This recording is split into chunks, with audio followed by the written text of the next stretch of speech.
नमस्कार दोस्तों, आज हम शुरू करने वाले हैं अपना एक न्यू टॉपिक। तो सबसे पहला हमारा टॉपिक है why is India so polluted. जो हमारी इंडिया है वो इतनी ज़्यादा पॉल्यूटेड क्यों है? India has change. जो हमारी इंडिया है वो बदल चुकी है। The influence of the West is everywhere which brought with it a lot of hazardous material. अब हम इंडियंस लोग वेस्टर्न कल्चर को अपनाते जा रहे हैं और उनके साथ आ रहे हैं कुछ harmful material. For example oil, plastics, and poisonous chemicals. Indians have been slow to realize the dangers of using these materials and are careless about disposal and the reuse of these materials. जो हम Indians हैं वो इस चीज़ को realise नहीं कर पा रहे हैं कि जो हम केमिकल्स अपने साथ ला रहे हैं, जो हजार्डस मटेरियल हम अपने साथ ला रहे हैं, वो हमारे इन्वायरमेंट को कितना हार्म कर सकते हैं। और हम इतने ज़्यादा केयरलेस हैं कि हम नहीं इस चीज़ पे बिल्कुल ध्यान नहीं दे रहे हैं कि जो केमिकल्स और हार्मफुल चीज़ें हम यूज़ कर रहे हैं, हमें उन्हें कहीं पर डिकम्पोज भी करना चाहिए या फिर हमें जितना हो सके उन्हें रीयूज़ करना चाहिए। All garbage is handing holy river. We should not allow that our rivers are being poison. जितना भी गार्बेज है वो सारा इकट्ठा होके हमारी होली रिवर्स में जा रहा है और होली रिवर्स को क्या कर रहा है? बिल्कुल गंदा कर रहा है। We should not allow. हमें ये चीज़ अलाउ नहीं होने देनी। हम इस चीज़ को अलाउ नहीं कर सकते कि जो हमारी रिवर्स है वो इतनी ज़्यादा पॉइजन हो जाए। दूसरा है what are the reasons of pollution. अब पॉल्यूशंस के रीज़न क्या है? Cleanliness is important for personal care for all Indians. जो क्लीनिनेस है वो पर्सनल केयर के लिए इंडियंस के लिए, not only for Indians but for whole world, it's important. Cleanliness is important. Can we say that it seems to be less important when it concerns the environment? लेकिन अगर हम अब इस personal care को हटा कर यहाँ पर अगर हम इन्वायरमेंट लेकर आ जाएं तो क्या हम ये बोलेंगे कि जो ये इम्पोर्टेंस है ये कम हो चुकी है? अब ये क्वेश्चन है। अगर हो सके कि इसका आंसर आपको आगे वीडियो में मिले तो बहुत अच्छी बात है, लेकिन अगर इसका आंसर आपको नहीं मिलता है then don't forget to write the comment. People in India carelessly throw out trash and garbage instead of collecting them and carting them away. अब इंडिया में लोग केयरलेसली क्या करते हैं? ट्रैश को कहीं पर भी फेंक देते हैं, wherever they want. For example roads, parks, anywhere, rivers, in many places. जबकि हमें क्या करना चाहिए? उस गार्बेज को एक जगह इकट्ठा करना चाहिए और उन्हें कहीं ऐसी जगह पर ले जाना चाहिए जहाँ पर वो डीकम्पोज हो सके। There are companies to do this in the West, paid by the district government whose responsibility is collection and disposal of the trash. अब जो वेस्टर्न कंट्रीज़ होती है वहाँ पर क्या करती है? जो डिस्ट्रिक्ट गवर्नमेंट होती है वो कंपनीज़ को पैसे देती है और उन कंपनीज़ की रिस्पॉन्सिबिलिटी होती है कि वो ट्रैश को कलेक्ट करे और उन्हें कहीं ऐसी जगह पर लेके चले जाए जहाँ पर वो उन्हें डिकम्पोज कर सके। But this needs to be cooperation between the state government and the local government. Ultimately, the state government finances the trash removal from taxes they collect. अब इंडिया में ये चीज़ कैसे हो सकती है? इसके लिए कॉपरेशन, सहयोग की ज़रूरत है स्टेट गवर्नमेंट और लोकल गवर्नमेंट की। अब स्टेट गवर्नमेंट जो हमसे टैक्स कलेक्ट करती हैं, अगर वो उस टैक्स को इन कंपनीज़ को दें, इस टैक्स को यूज़ करें उन कंपनीज़, तो वो कंपनीज़ इन रिटर्न क्या करेंगी? वो भी हमारा जितना भी ट्रैश है उसे कलेक्ट करेंगी और उन्हें कोई ऐसी जगह पर लेके जाएंगे जहाँ पर उन्हें डिकम्पोज कर सके। Can a spiritual background be a cause of pollution in India? क्या स्पिरिचुअल बैकग्राउंड इंडिया में पोल्यूशन का कोज है? It was always important throughout the history of the India that inner cleanliness go hand in hand.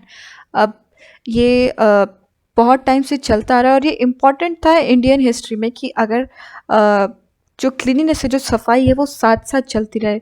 मतलब आप ये कोशिश करें कि जो हम इन्वायरमेंट है वो गंदा ना हो। In ashrams the spiritual life is been practised in such a high level. जो आश्रम्स थे उस टाइम पे वहाँ पर स्पिरिचुअल एक्टिविटीज़ बहुत ज़्यादा हाई लेवल पे होती थी। It would be strange to imagine that in an ashram they would not keep clean the premises and the outside area of the holy site.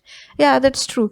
अब अगर हम ये सोचें कि उस टाइम में लोग अपनी जगहों को, होली साइट को गंदा करते थे, एनवायरनमेंट को हार्म करते थे, तो ये बहुत बेवकूफ़ वाली बात है, ये एक स्ट्रेंज वाली चीज़ें हैं। क्योंकि अगर वो इतनी हाई लेवल पर स्पिरिचुअल चीज़ें करते थे तो ऑब्वियसली उनको सफाई रखने की भी ज़रूरत थी। तो हम ये चीज़ हम उन पर ये ब्लेम नहीं कर सकते कि spiritual background pollution of course है in India. They emphasise the spiritual need of keeping all India clean. बल्कि वो लोगों पर दबाव देते थे कि स्पिरिचुअल नीड के लिए हमें इंडिया को क्लीन रखना होगा। Can cultural habits answer why India is not clean? क्या कल्चरल हैबिट्स इसका रीजन है? Sometimes people bring up as excuse for being careless because their grandparents would throw their leave plates and one use clay cups away. In course of short time this merges back in the nature. अब कुछ लोग excuse देते हैं कि उनके जो grand parents थे वो क्या करते थे, लीव प्लेट्स, जैसा कि हम सब लोग जानते हैं कि पहले के टाइम में लीव प्लेट्स यूज़ होती थी और कप्स होते थे क्ले कप्स। तो वो एक्सक्यूज़ देते हैं कि वो लोग लीव प्लेट्स को ऐसे ही फेंक देते थे एनवायरनमेंट में और एक बार सिर्फ कप को यूज़ करते थे क्ले कप्स को और उन्हें फेंक देते थे। लेकिन जो ये लीव प्लेट्स और क्ले कप्स है ये इको फ्रेंडली मटेरियल है, तो जब ये इन्हें थ्रो करते थे तो शॉर्ट पीरियड ऑफ टाइम में ये क्या करते थे, नेचर में मर्ज हो जाते थे। This reasoning is completely illogical. Yeah that's true, it's completely illogical because time has changed and we have to understand and make people aware of the environmental danger. अब जो टाइम है वो बदल चुका है, तो हमारी भी ये रिस्पॉन्सिबिलिटी है कि हम लोगों को अवेयर करें कि जो आप जो चीज़ें ये फेंक रहे हैं ये हमारे इन्वायरमेंट को बहुत ज़्यादा हार्म कर रही हैं। In old days there were no plastic, जैसा कि अब हम प्लास्टिक यूज़ करते हैं, लेकिन पहले के टाइम में प्लास्टिक रैपर्स और स्टायरोफोम आइटम्स नहीं थे। अब स्टायरोफोम जो आइटम्स होते हैं वो वॉल्स में यूज़ होते हैं and as a water barriers भी यूज़ होते हैं। So these materials are extremely poisonous and may stay around for centuries. अब उनके टाइम में जब वो चीज़ें थ्रो करते थे तो वो शॉर्ट पीरियड ऑफ टाइम में मर्ज हो जाते थे नेचर में, लेकिन जो ये प्लास्टिक और ये स्टायरोफोम आइटम्स है ये एक्सट्रीमली पॉइजनस हैं और ये जब आप इन्हें थ्रो करते हो तो ये सेंचुरीज तक आपके साथ रह सकते हैं, ये डिकम्पोज ईजिली नहीं होते। Now next reason is, as long as we really need to use plastic items we have to make sure that these are collected and taken to a place where they can be reused.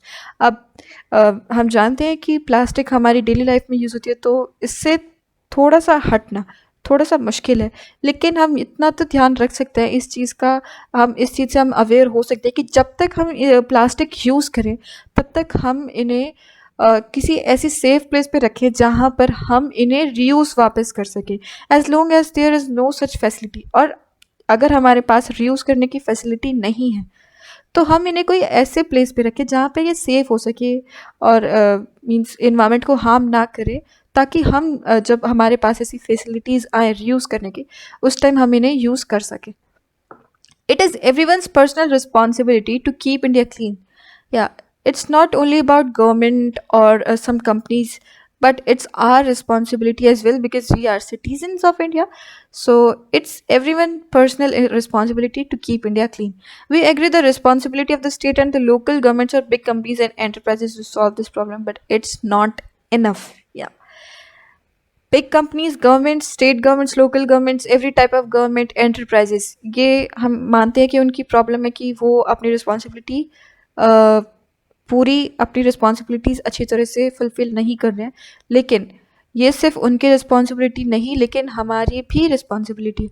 We have to realise that there is personal responsibility. हमें ये realise करना पड़ेगा कि cleanliness और environment को safe रखना ये सबकी, every person who is living in India right now, उन सब की ये रिस्पॉन्सिबिलिटी है। Every person should be made aware in educational facilities or at the home of the importance of not littering. Also to be conscious enough to use less plastic in our daily life. अब हर person को school में through education हमें ये समझाना होगा कि हम गंदा ना करें, अपनी इन्वायरमेंट को हार्म ना करें, अपने आसपास साफ़ रखें, क्लीन रखें, ताकि हमें और हमारे आने वाली जनरेशन को ज़्यादा प्रॉब्लम ना फेस करनी पड़े। ऑल्सो टू बी कॉन्शियस, और हम इस चीज़ से और हमें ये ध्यान, हम ये लोग ये ध्यान रखें कि जितना हो सके हमें प्लास्टिक कम से कम यूज़ करनी चाहिए अपनी डेली लाइफ में। When we see trash anywhere, we should not hesitate to take action. अगर हम कहीं पर भी कूड़ा पड़ा हुआ देखें तो हमें हेजिटेट नहीं करना है एक्शन लेने के लिए। Do you think Gandhi ji और भक्ति सिद्धांत Saraswati Prabhupada would just simply step over it? क्या आप लोगों को ये लगता है कि ये रिस्पॉन्सिबिलिटी इंडिया को क्लीन करने की सिर्फ गांधी जी और भक्ति सिद्धांत सरस्वती प्रभुपादा की थी? Then for me it's no, क्योंकि हम भी इंडियन सिटीजन्स हैं और ये हमारी भी रिस्पॉन्सिबिलिटी है कि हम अपनी इंडिया, अपने इन्वायरमेंट और अपने सराउंडिंग को क्लीन रखें, specially while we are talking about holy places. या और जब हम होली प्लेसेस की बात करते हैं तो क्या सिर्फ यहाँ पर गांधी जी और सरस्वती जी की बात आती है? नहीं, क्योंकि होली प्लेसेस हम सब लोग यूज़ करते हैं, तो ये हमारी पर्सनल रिस्पॉन्सिबिलिटी है कि हम उन्हें क्लीन रखें। Conclusion, stop asking why India is not clean.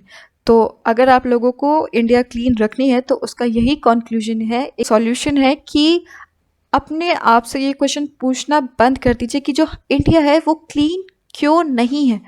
Do something instead of asking. बजाय कुछ पूछने के, जितना टाइम आप पूछने में लगाते हैं, अगर उतना टाइम आप कुछ करें। For example, you can become an activist. आप एक्टिविस्ट बन सकते हैं, राइट एन आर्टिकल और do what ever you can, just do not complain. आप एक्टिविस्ट बन सकते हैं, एक राइटर बन सकते हैं, आर्टिकल लिख सकते हैं, लोगों को प्रेरित कर सकते हैं कि उन्हें क्लीन क्यों रखना चाहिए, अपना इन्वायरमेंट हार्म क्यों नहीं करना चाहिए। जो हो सके वो कीजिए, बस कंप्लेन मत कीजिए। Be the change you want to see in the world.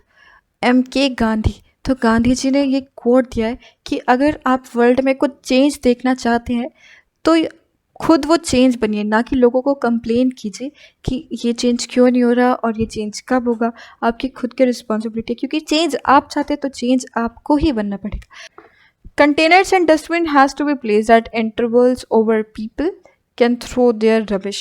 अब ये ज़रूरत होती है कि जो कंटेनर्स और डस्टबिन्स हैं वो जगहों पर हो, फॉर एग्ज़ाम्पल रोड्स पर और पार्क्स में, इन होली प्लेसेस पर, ताकि हम अपना जो भी हमारा ट्रैश है या फिर रबिश है उसे उसमें थ्रो कर सके। Also don't hesitate to pick up a discarded plastic object and throw it in the container. और हमें झिझकना नहीं है कि अगर हमें कोई कूड़ा साइड में पड़ा हुआ मिलता है या फिर कोई भी प्लास्टिक ऑब्जेक्ट, तो बस हमें क्या करना है, उसे उठाना है और कंटेनर में फेंकना है, क्योंकि हम उसे फेंक कर अपने हैंड्स भी वॉश कर सकते हैं। सो डोंट थिंक कि अगर हमने उसे उठा दिया तो हम गंदे हो जाएंगे या फिर हमारे हाथ गंदे हो जाएंगे। You can join the efforts and then you'll not hear the question why India is not clean। अगर आप लोगों का सहयोग करें, उनकी हेल्प करें, तो फिर आपको ये क्वेश्चन सुनने को नहीं मिलेगा कि इंडिया क्लीन क्यों नहीं है। At least this is a dream, और ये तो हमारा ड्रीम एटलीस्ट होना ही चाहिए।